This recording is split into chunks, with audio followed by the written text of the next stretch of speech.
So sa pagka-transfer naman guys, from PayPal to GCash, syempre, need muna natin i-open ang GCash, no? So dito naman sa GCash guys, kapag mag-transfer is need natin i-click yung cash in. So ito yung cash in guys, ayan sa taas, click natin yung cash in na yan. So pagka-click natin yung cash in guys, i-search lang natin dito sa search bar yung PayPal. Ayan, may search bar dyan guys. Search ko is PayPal. Ayan guys, lumabas siya guys, no? So i-add to favorites ko siya guys. Click ko lang tong heart. Ayan, then click natin yung PayPal. Ayan, so may note dito guys na ang minimum na cash in mula PayPal is 500, no? So kung yung pera niya sa PayPal is wala pang 500, hindi niyo siya pwedeng ma-transfer sa GCash, no?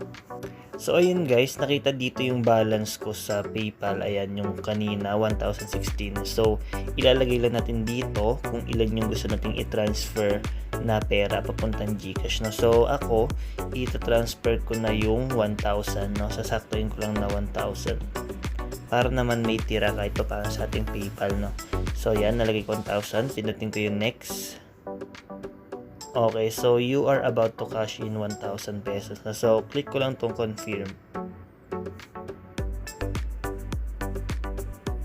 So ayun guys, your cash in is being processed. So kindly wait up to 24 hours, no? So hindi siya ganun kabilis guys. So siguro depende sa oras ng inyong pag cash in or pag transfer, no? So pero ngayon guys, may lumabas agad na notice sa akin.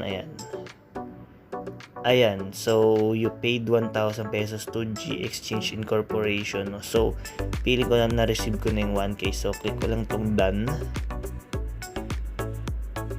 Ayun guys, no? So napakabilis guys, pumasok agad yung 1K natin, no? Kanina is 156 lang yan, ngayon 1,156 na guys, no?